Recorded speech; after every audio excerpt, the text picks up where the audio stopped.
Locked On Podcast Network presents Locked On Sports Today. The Denver Broncos are playing contract games with Russell Wilson and potentially sitting him for the final 2 games of the season. Could the Russell Wilson era really be over this soon in Denver? Also, the 49ers continue to surprise us in good ways and bad, and you can't appreciate just how bad the Pistons are without knowing just how good Cade Cunningham is. I'm Peter Bukowski, starting your day with the can't-miss stories and biggest debates in sports. You're Locked On Sports Today. Searching all major sports. Found. Let's start with the biggest story.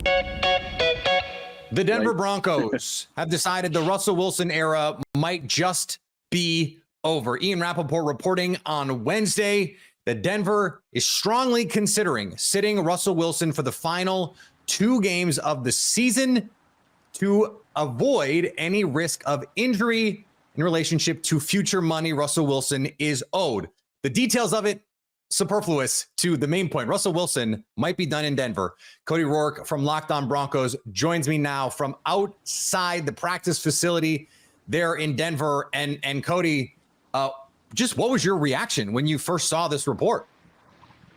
Well, Peter, to be honest with you, I was a little shocked to see this news coming out here today. I alluded to it in my Christmas Day article over at milehighsports.com that this could be something that pops up here for the Broncos and puts Jarrett Stidham in a very similar situation because of the fact that, hey, when you look at Russ's contract, he's going to be getting $39 guaranteed million next year. This is part of his new extension. It kicks in officially next year. He's still on the last couple of years of his deal with the Seahawks right now here in Denver. He also got a bunch of money up front from the Broncos when they decided to extend him last season. A little surprising here, considering the fact that, hey, he hasn't really been the reason they've lost games this season. They've had some offensive struggles, some consistency issues, though, Peter, consistently throughout the last couple of weeks. They've turned the ball over a little bit more. And it hasn't really been Russell Wilson outside of, obviously, a fumble that he had a couple of weeks ago against the Lions. So a little surprising here. But at the same time, Denver has to be smart because, Peter, if he were to get injured in any of these 2 remaining games, it would automatically accelerate his $37 million guarantee that would kick in on the 5th day of the new league year. So for Denver, this was a business decision. And, Sean Payton said it as well. Some of the reports have come out that this is looking to be for a little bit of an offensive spark because Denver's offense has struggled. Yeah, it doubles as a stealth tank move, right? Like you get to say, hey, we've made a business decision. We're going to save this money. But the Denver Broncos, if they win their last 2 games, they're still, by some of the models, about a 20% chance to make the playoffs. Who knows what happens, right? The NFL, we've seen strange things happen. But at the same time, the Broncos have had a dearth of draft capital precisely because they went and got Russell Wilson. So now you've got a new coach who seems to be in charge. He's flexing his muscles and basically seems to be saying, look, we're done this year. We're pushing towards next season. And now they get the benefit of also saving the money and maybe getting that draft pick a little bit better.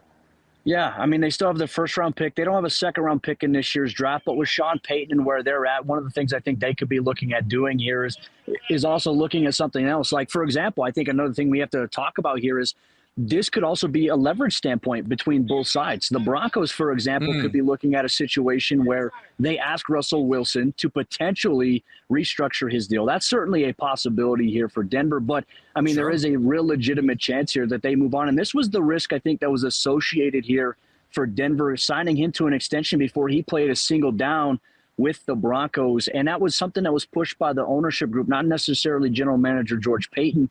But this doesn't mean that Russell Wilson's time in Denver is officially over, though it could be leaning that way.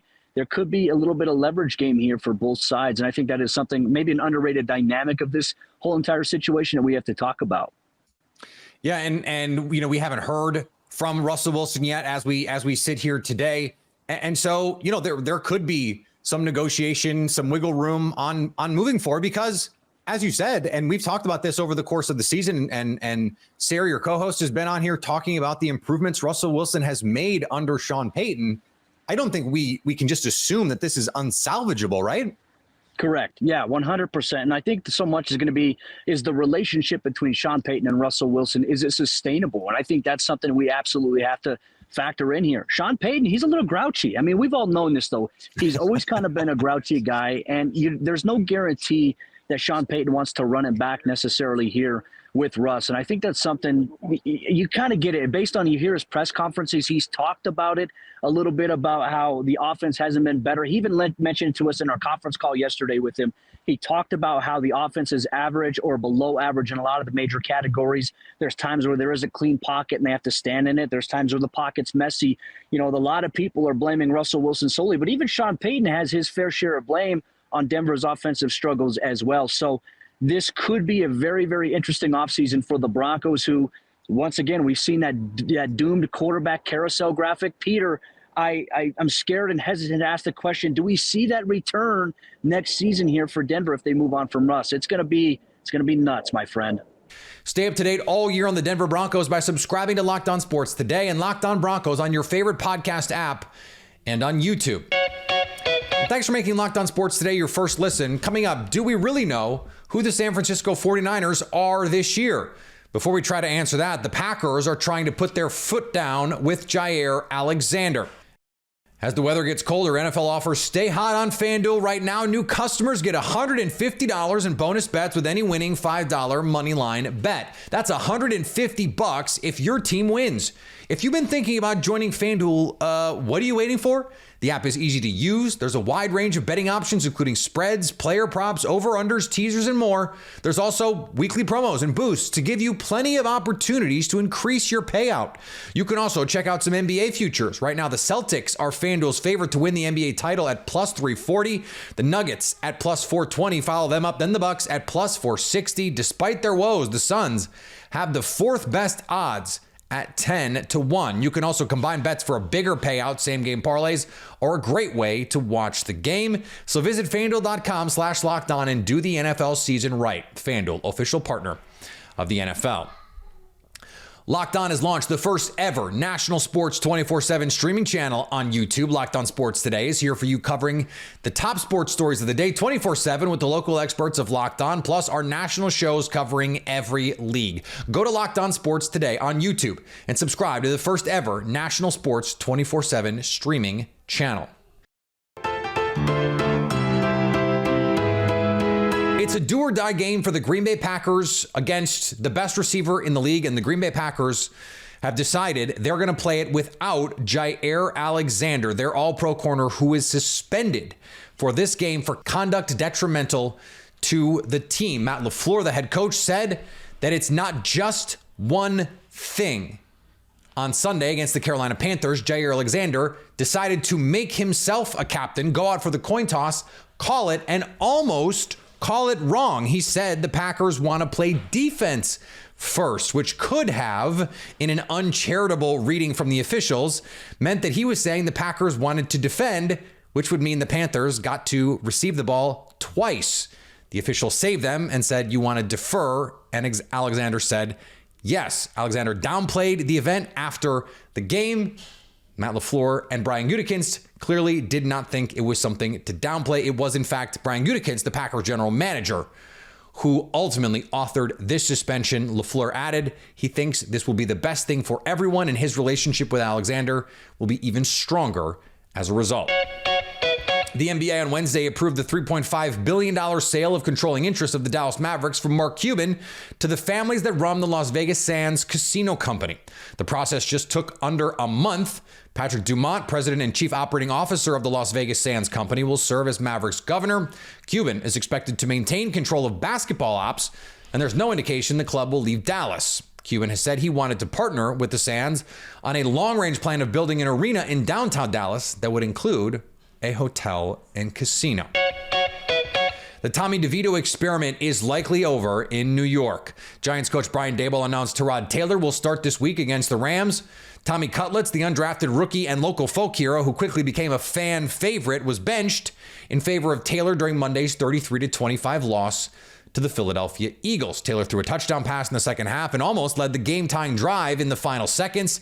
Daboll said of the decision, "I thought he did some good things in the second half of Philly," he said of Taylor, "so he earned the right to start this game." DeVito's ride lasted 6 starts, and he threw 7 touchdown passes to 1 interception while the team went 3-3.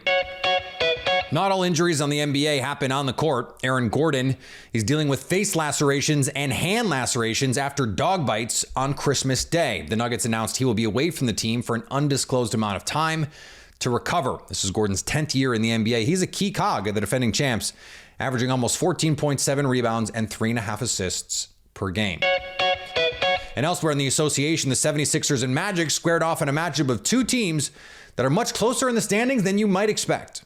This is Philip Rossman-Reich, the host of Locked On Magic, as the Orlando Magic fall at the Kia Center 112-92 to the Joel Embiid-less Philadelphia 76ers. I know a lot of Magic fans are online talking about the Magic sports shooting, and I'm not here to say that that's not a problem. I've said that a million times. The Magic sports shooting is a problem. Another sub 30% shooting game. Just, I think, 8 3-pointers made in the game. Let me double check that. 9 3-pointers made in the game. Jet Howard hit one late. But that's not the reason why the Magic lost this game. Yes, shooting is going to expand the margin for error. It's going to make it a lot easier for the Magic to win games like this one, where the defense is really tight, and it's going to loosen up that defense. But at the end of the day, what the Magic are offensively in this league is finishing and scoring and winning the paint. Orlando, after scoring 70 points in the paint against the Wizards on Tuesday, had only 40 and got outscored 52-40, I believe, in the paint, 58-40, excuse me, in the paint to a Joel Embiid-less Philadelphia 76ers. That's why the Magic lost this game. Win the paint, win the game. The San Francisco 49ers were rolling. Everyone agreed they were the best team in the league.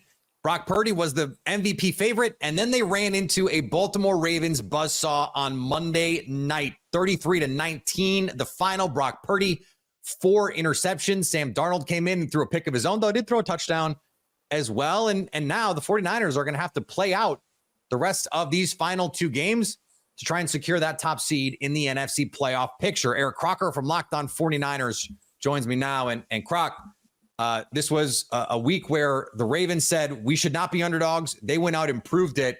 What is your concern level coming out of this game? Not concerned at all with how I feel about the 49ers. This hasn't really changed anything. I've had one big question mark really throughout this year. If the 49ers get down in the game, how do they respond? And can they pull off a win in that fashion? And so far, if there is any concern, it's their inability to play from behind late in games. So they had an opportunity against the Cleveland Browns where you had a potential game-winning drive, kicked the field goal, missed it. After that, you lost 2 more games in a row, one in Minnesota where you could not overcome that late game deficit. You had multiple drives to do it, could not do it. Part of it might have been because Brock Purdy was concussed, but nonetheless, you turned it over 2 times in a row to close out that game. And then the very next week against Cleveland, you had several opportunities late to get back into that game and overcome a 1-score deficit. And all they did was turn the ball over 3 times in the second half and really make it impossible to come back. And then we saw that same thing against the Baltimore Ravens. So my co-host, Brian Peacock, he calls the 49ers the ultimate front runners. If they get out on you, they're like a snake. They will just squeeze the life out of you and really run up the score. But when they have to play from behind, that has been a big concern of mine. What's crazy is if you look at some of the underlying numbers, you go on a per play basis, the 49ers actually outplayed the Ravens. It was 6.3 yards per play to 5.4. 49ers, 429 yards of offense. They just couldn't stop turning the ball over. And I guess those count, right? Like the turnovers count because they lead to Ravens points and all of those things.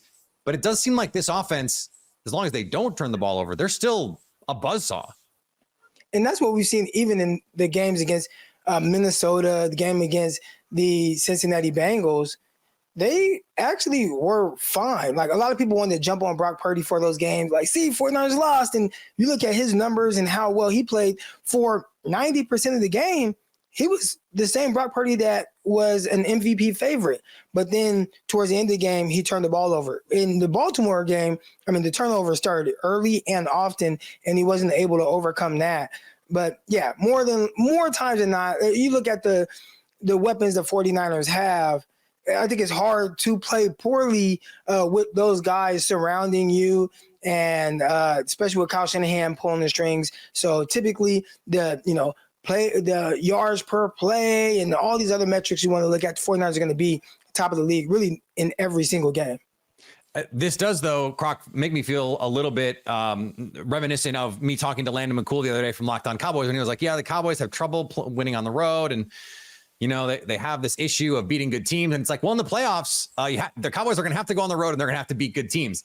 The 49ers could potentially face a similar issue in the playoffs where a team, they might go out 10-0, a ball bounces a weird way, you get a kick return, something like that. So what is going to be the fix if they do go down and in the second half they got to make up a 10-point deficit or something like that? If they are going to go down, just go down early in the game. Again, my biggest issue with them is the late game, because even in this game, you had several opportunities to come back. You turned the ball over 3 times in the first half and you're down 12-16. Like, that's a really close game. Yeah. And late in the game, the later it got, the more it was like, we're not really built to come back. So I don't know if this is Kyle Shanahan's offense. He doesn't have a true drop back passing game. Everything's predicated off of the threat of a run or run action, play action, and that sets everything up. Does the offensive line, who plays well within the scheme, but if you get outside of that and make them have to be just straight pass blocking offensive linemen, they are not good at that outside of Trent Williams. Maybe that's an issue. And if that is the case, that stuff ain't changing anytime soon. So I guess the answer is don't fall behind in the playoffs. Stay up to date all year on the San Francisco 49ers by subscribing to Locked On Sports today and Locked On 49ers on your favorite podcast app and on YouTube. Coming up, to understand the frustrations of Pistons fans, you must first know how good Cade Cunningham really is.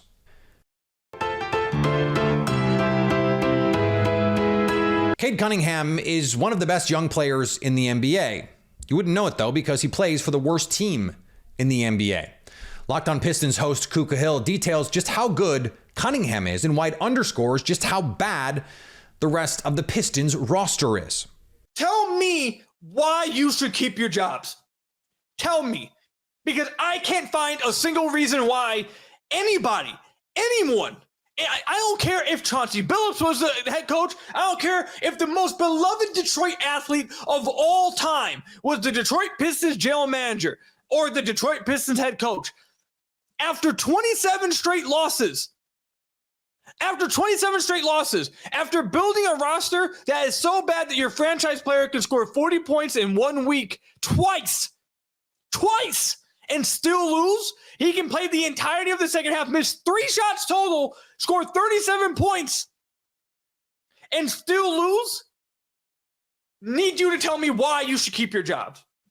That's what I need. That's why I need, because we haven't heard from Troy Weaver at all when it comes to that.